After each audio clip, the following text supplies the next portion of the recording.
Bonsoir. Ce soir, je vais te parler d'une femme qui a partagé la couche de deux des hommes les plus puissants de Rome, pas seulement par amour, mais pour survivre. Cette femme, c'est Cléopâtre VII, et contrairement à ce que l'histoire a retenu, elle n'a jamais été la plus belle, mais elle était sans doute la plus dangereuse.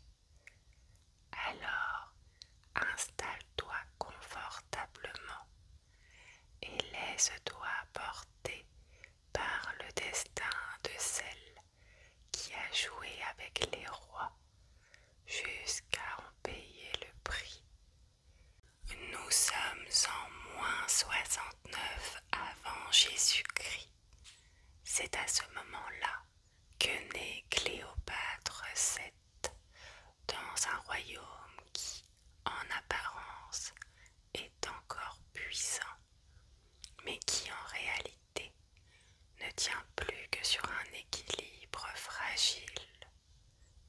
L'Égypte n'est plus dirigée par des pharaons d'origine égyptienne depuis longtemps. Depuis près de 3 siècles, le pouvoir appartient aux Ptolémées, une dynastie grecque issue d'un général d'Alexandre le Grand. Ce sont des souverains riches, cultivés, mais profondément divisés. Dans cette famille, le pouvoir se partage, puis se reprend, souvent par la force. Le père de Cléopâtre, Ptolémée XII, règne alors sur l'Égypte, mais son autorité est contestée. Il doit son trône au soutien de Rome, et pour le conserver, il est contraint de payer d'énormes sommes aux dirigeants romains, car à cette époque, une puissance domine progressivement tout le bassin méditerranéen, Rome. Et Rome ne se contente pas de conquérir, elle influence les décisions politiques, soutient certains rois, en renverse d'autres et transforme peu à peu les royaumes indépendants en territoires sous dépendance. Quand Cléopâtre naît, l'Égypte est déjà prise dans ce système. Elle hérite donc dès le départ d'un royaume riche mais sous pression, un royaume instable, observé, convoité. Autrement dit, elle ne naît pas dans une ère de grandeur, mais dans un rapport de force. Cléopâtre ne grandit pas comme une princesse ordinaire. Elle naît et passe son enfance à Alexandrie, la capitale du royaume, l'une des villes les plus riches et les plus intellectuelles du monde méditerranéen. C'est là que se trouve la célèbre bibliothèque, les écoles de philosophie, les savants venus de tout le monde grec,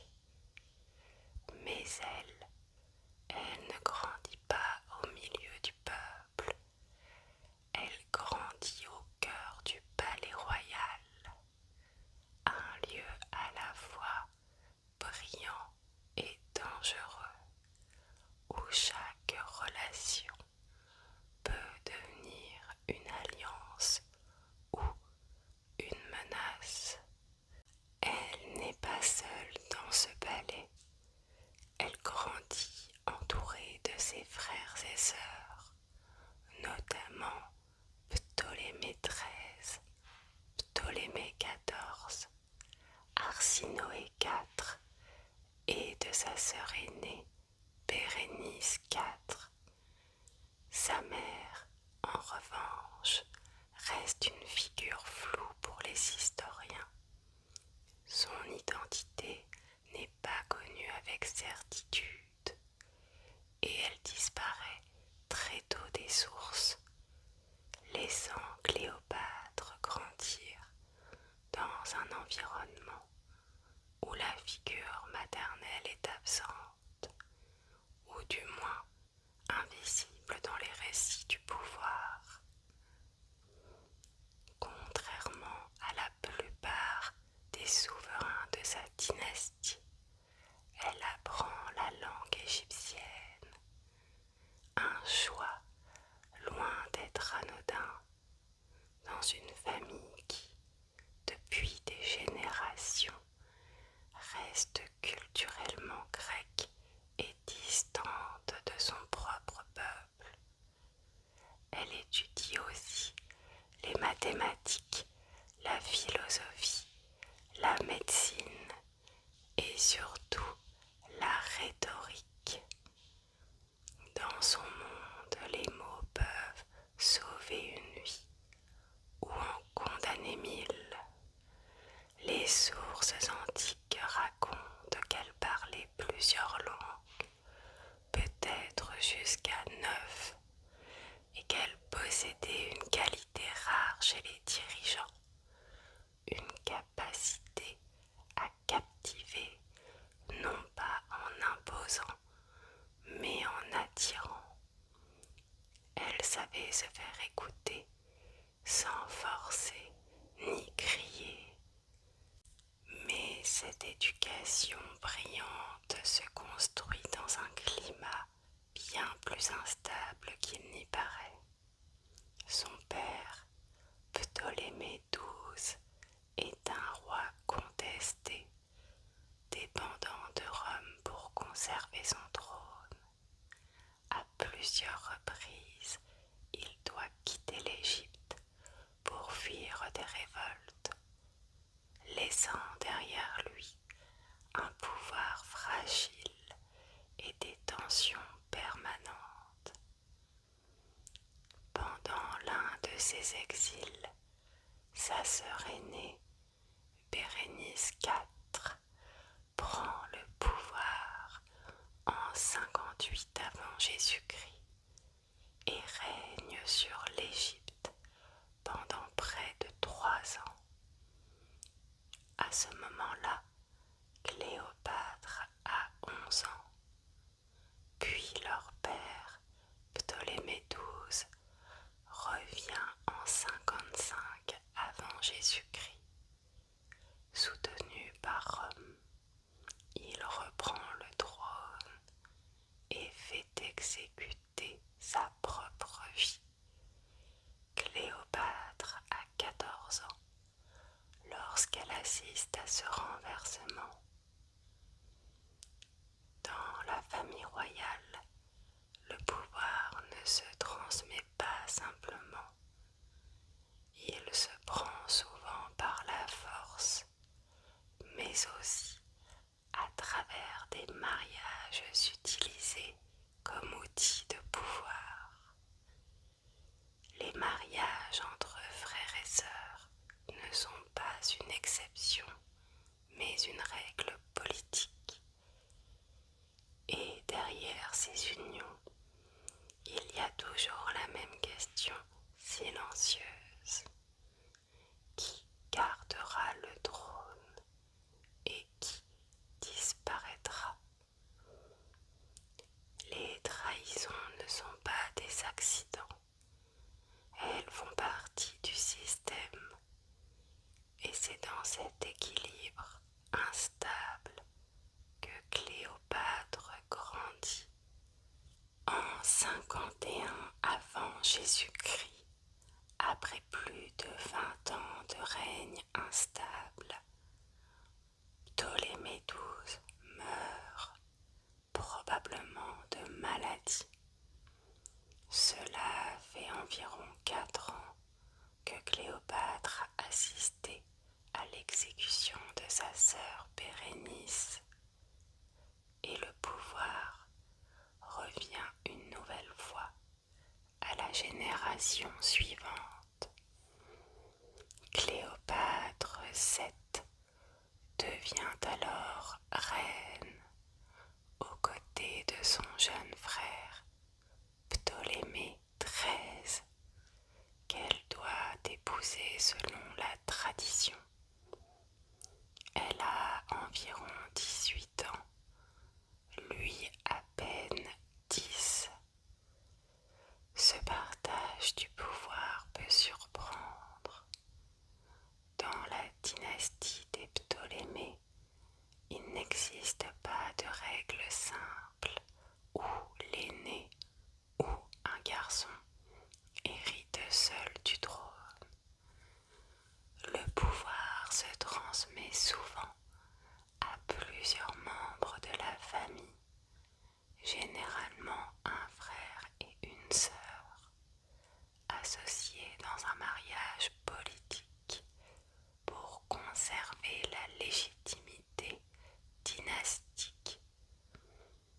Sur le papier, ils règnent ensemble, mais dès le départ, l'équilibre est fragile. Le royaume est affaibli par les dettes laissées par leur père, toujours liées à Rome.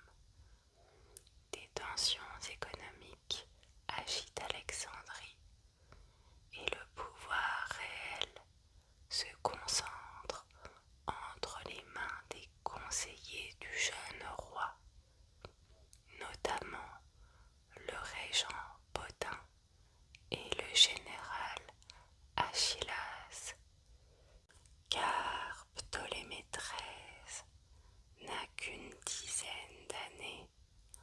Officiellement, il règne aux côtés de Cléopâtre, mais en pratique, ce sont ses conseillers qui gouvernent en son nom, et c'est là que tout se joue.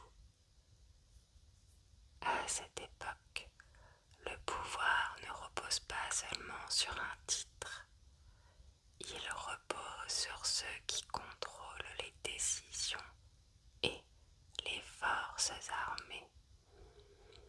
Cléopâtre, elle, a 18 ans, est en âge de régner et elle entend bien exercer le pouvoir. Très vite, les tensions éclatent. Cléopâtre tente de gouverner seule, fait inscrire son nom avant celui de son frère dans les documents officiels et prend des décisions sans passer par le conseil. Elle devient un obstacle, car face à elle, il n'y a pas seulement un enfant roi, mais des hommes qui contrôlent les ressources et l'armée. Ils n'ont pas besoin de la destituer officiellement. Ils cessent simplement de lui obéir.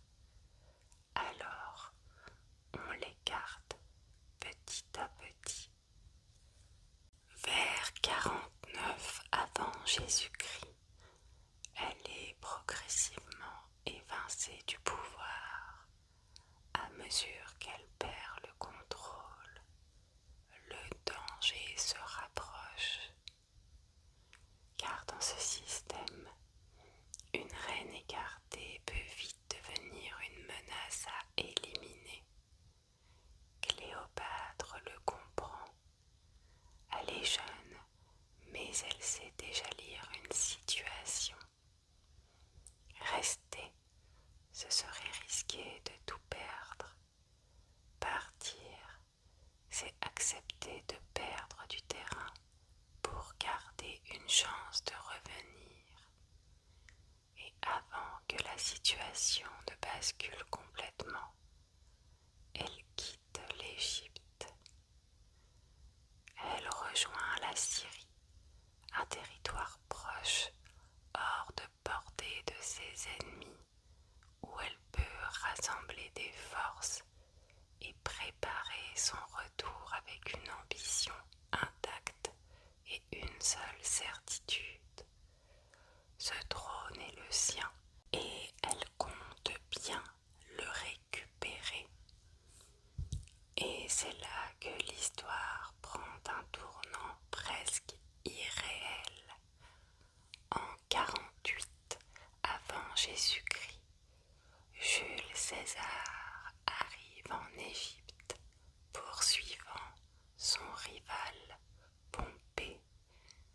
Mais lorsqu'il atteint Alexandrie, Pompée est déjà mort, assassiné sur ordre des conseillers de Ptolémée XIII. Il pense bien faire en éliminant l'ennemi de César.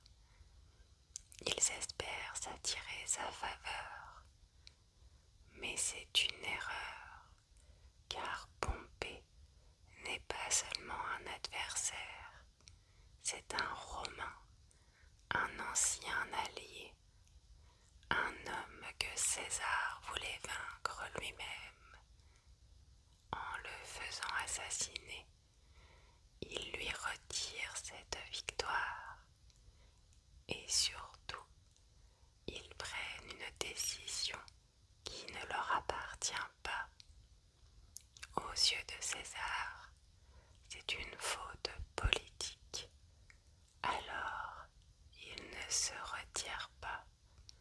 Il s'impose et s'installe à Alexandrie et prend place dans le palais royal. Il faut comprendre que l'Égypte, à ce moment-là, n'est plus totalement indépendante. Le père de Cléopâtre, Ptolémée XII, doit son trône au soutien de Rome. Le royaume est endetté, dépendant et sous surveillance. César n'est donc pas un simple visiteur. Il est en position de force et il décide de régler lui-même la situation. Car pour lui, il n'y a pas de roi légitime déjà en place, mais il y a un conflit. D'un côté, Ptolémée XIII soutenu par ses conseillers. De l'autre, Cléopâtre VII, absente mais toujours officiellement reine. Car même si elle a été écartée, elle n'a jamais été destituée. Et dans ce contexte, cela suffit. César annonce alors qu'il arbitrera lui-même le conflit entre les deux héritiers. Et Cléopâtre, du haut de ses 21 ans, le comprend immédiatement. Depuis l'extérieur du royaume, elle voit apparaître une opportunité unique. Si César tranche en sa faveur, elle peut reprendre le pouvoir. Si elle ne se présente pas, elle perd tout. Elle ne dispose pas d'une armée suffisante pour attaquer, pas d'allié capable d'imposer sa légitimité. Alors elle fait un choix différent. Elle revient, pas en reine ni en conquérante, mais en stratège. Selon les sources antiques, elle parvient à entrer dans le palais royal en secret, dissimulée dans un tapis ou plus probablement dans un sac de toile utilisé pour transporter les étoffes. Le geste est audacieux, mais surtout nécessaire. Elle ne peut pas demander audience. Elle doit s'infiltrer. On déroule le tissu et elle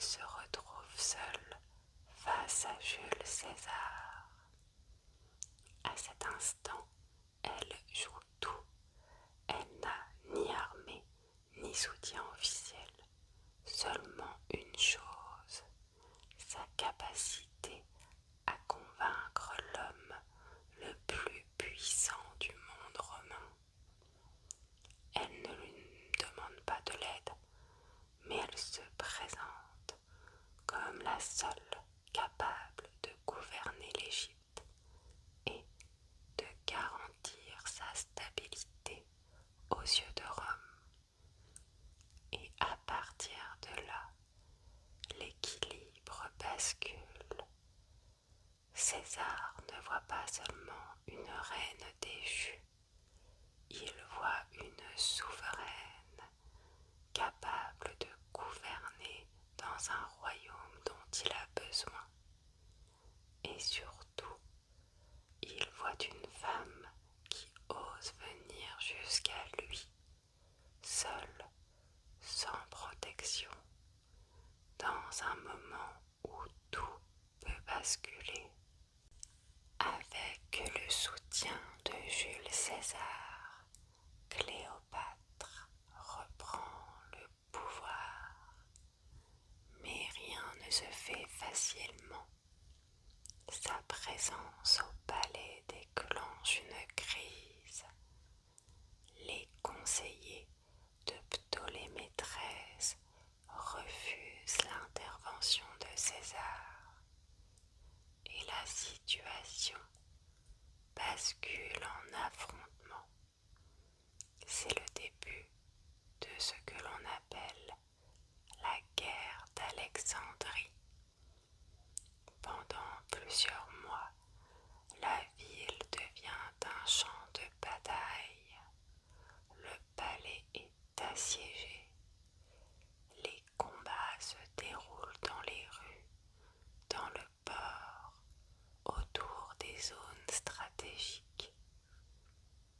César lui-même se retrouve en difficulté, avec peu de troupes face aux forces locales.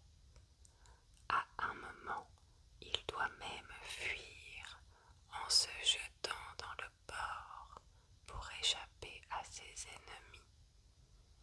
Ce n'est pas une victoire facile, mais bien une lutte tendue avec une issue incertaine.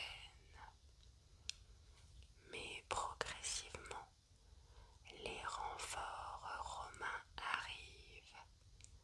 Les forces de Ptolémée XIII sont finalement vaincues et le jeune roi meurt, probablement noyé en tentant de fuir. À partir de là, Cléopâtre retrouve son trône. Mais une chose peut surprendre. Officiellement, elle ne règne toujours pas seule. Elle est associée au pouvoir avec son autre frère, Ptolémée XIV. Et selon la tradition des Ptolémées, elle l'épouse.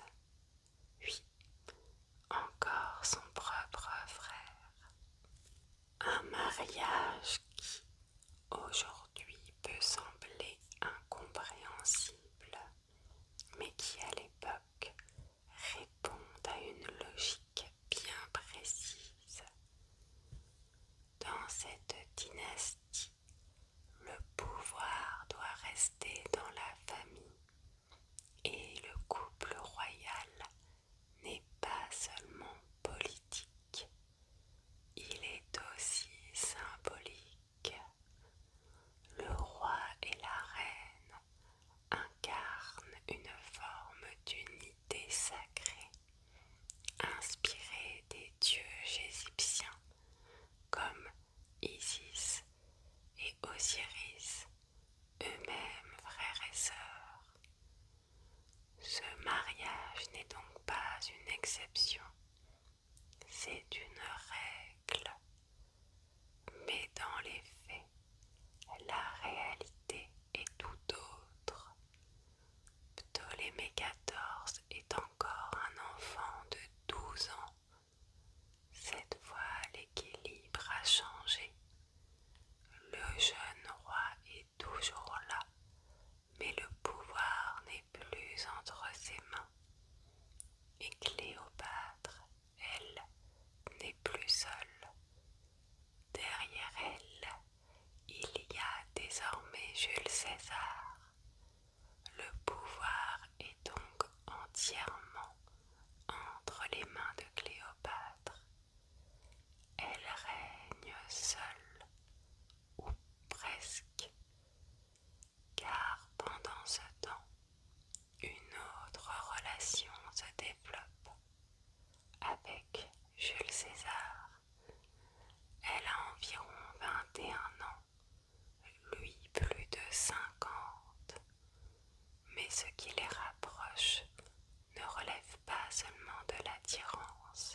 lui voit en elle bien plus qu'une alliée locale. Il voit une dirigeante capable de stabiliser un royaume clé pour Rome. Leur relation devient personnelle, mais elle ne perd jamais sa dimension politique. Nous sommes en 47 avant Jésus-Christ. Cléopâtre a alors environ 22 ans et donne naissance à un fils, Césarion, un enfant qu'elle présente comme le fils de César. Un geste lourd de sens, car à travers lui, elle crée un lien direct entre l'Égypte et Rome, une continuité, une légitimité. Mais cet enfant ne fait pas l'unanimité. À Rome, il n'est pas reconnu officiellement comme héritier. César ne le désigne jamais publiquement comme son fils légitime. Et pour cause, il est né d'une reine étrangère et hors mariage, dans une société romaine très attachée aux règles familiales et politiques. Cela pose problème. En Égypte, en revanche, sa naissance renforce la position de Cléopâtre. Elle peut désormais s'appuyer sur une double légitimité, celle de sa dynastie et celle de son lien avec Rome. Peu après la naissance de leur fils, César quitte l'Égypte pour retourner à Rome. Cléopâtre, elle, reste avec leur fils. Dans les années qui suivent, Cléopâtre consolide son pouvoir et se rend même à Rome.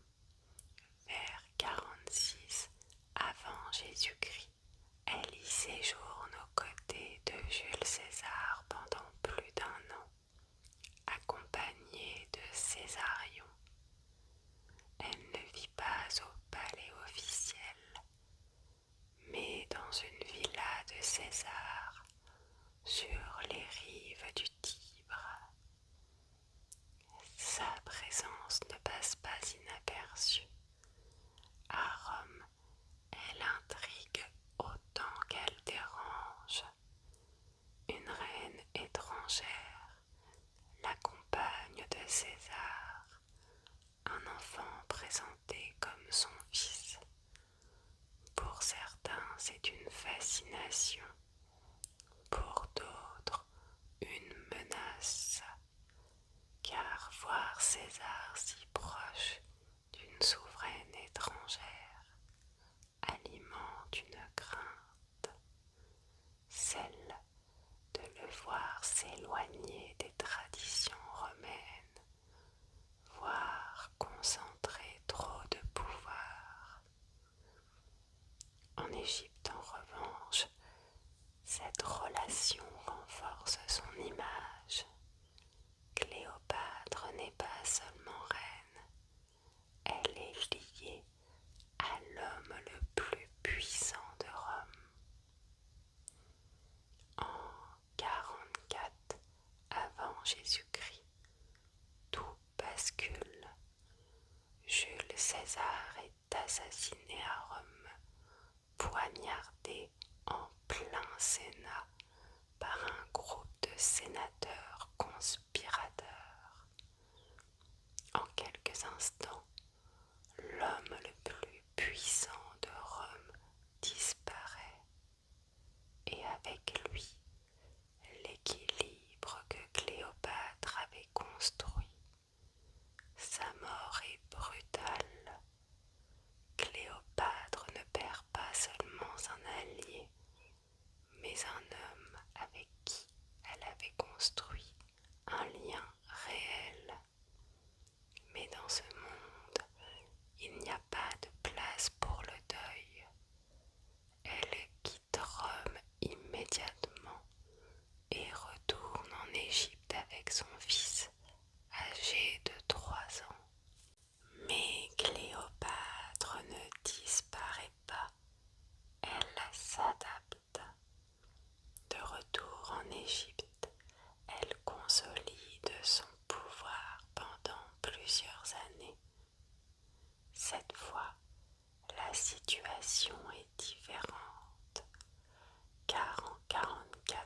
Jésus-Christ, son frère Ptolémée XIV meurt également. Les circonstances restent floues, mais beaucoup pensent qu'il a été empoisonné par Cléopâtre elle-même. Elle n'a alors plus à partager le pouvoir et place à ses côtés son fils Césarion, encore enfant. Officiellement, ils règnent ensemble, mais en réalité, elle gouverne seule. Puis, en 41 avant Jésus-Christ, Marc-Antoine, l'un des hommes les plus puissants de Rome, la convoque. Il ne vient pas à elle, c'est elle qui doit se présenter. Depuis la mort de Jules César, le pouvoir à Rome est disputé et Marc-Antoine contrôle les territoires de l'Est. L'Égypte en fait partie. Il veut savoir si Cléopâtre est une alliée fiable, si elle a soutenu ses ennemis et surtout s'il peut compter sur elle. Cléopâtre ne subit pas cette rencontre et la prépare. Elle arrive à Tarse avec une mise en scène soigneusement pensée. Navire somptueux, parfum, musique, tout est fait pour marquer les esprits. Elle ne répond pas seulement à une convocation, elle impose une image et très vite l'équilibre change. Ce n'est plus Marc-Antoine qui juge une reine, c'est un face-à-face entre deux dirigeants. Cléopâtre expose sa position, défend sa légitimité et parvint à le convaincre. Marc-Antoine comprend qu'elle n'est pas une souveraine fragile, mais une alliée capable de gouverner et de servir ses intérêts. À partir de là, la relation évolue. La méfiance laisse place à la curiosité, puis à une forme d'attirance. Entre eux, le lien devient plus personnel, plus charnel, sans jamais se détacher des enjeux politiques. Ensemble, ils forment une alliance redoutable. Marc-Antoine choisit de s'appuyer sur Cléopâtre. Il lui restitue plusieurs territoires stratégiques et renforce sa position en Égypte. Cléopâtre récupère des terres, étend son influence et consolide son pouvoir. Progressivement, l'Égypte retrouve une forme de stabilité. L'économie se renforce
négociation. Elle espère encore sauver quelque chose, son trône, son statut, peut-être son fils. Mais face à Octave, il n'y a plus de place pour les compromis. Il a gagné. Et ce qu'il veut, ce n'est pas seulement l'Égypte, c'est elle, vivante, pour être ramenée à Rome, exhibée lors d'un triomphe, montrée comme une reine vaincue, réduite à un trophée. Cléopâtre comprend très vite, il ne s'agit plus de négocier, il s'agit de choisir comment finir. Elle est enfermée à Alexandrie, sous surveillance, gardée, observée, contrôlée, mais pas encore brisée. Alors elle prépare sa mort. On raconte qu'elle fait entrer un panier, dissimulant peut-être un serpent. D'autres sources parlent d'un poison appliqué lentement. La vérité reste incertaine, mais une chose est sûre, elle choisit de mourir avant qu'on ne la montre. Elle se donne la mort à l'âge de 39 ans, sans témoin officiel, sans mise en scène publique, juste avant que tout ne lui soit retiré.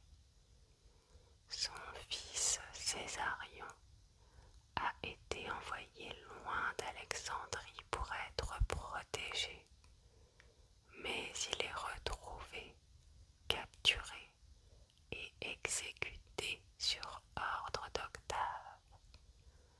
Il avait environ 17 ans et avec lui disparaît la dernière lignée des Ptolémées.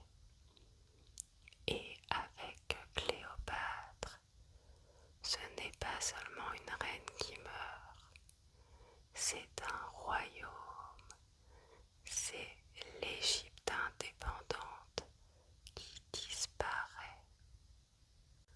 Ce que l'histoire a retenu pendant longtemps, c'est une image simple, celle d'une femme séduisante qui aurait charmé les hommes les plus puissants.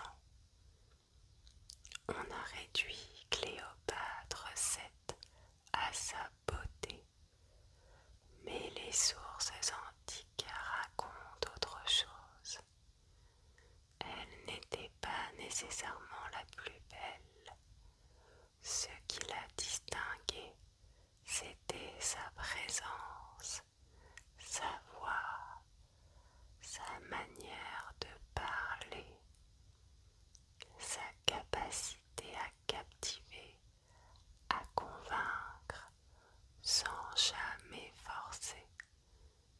Cléopâtre ne séduisait pas seulement par son apparence, elle séduisait par son intelligence. Stratège, diplomate, reine capable de parler à ses sujets dans leur langue, de comprendre les équilibres économiques, militaires, culturels. Elle n'a pas seulement séduit, elle a négocié, anticipé, gouverné, et elle a tenu face aux divisions, à ses propres failles, et face à Rome, l'une des plus grandes puissances de l'histoire, et ce jusqu'à son dernier souffle. Et si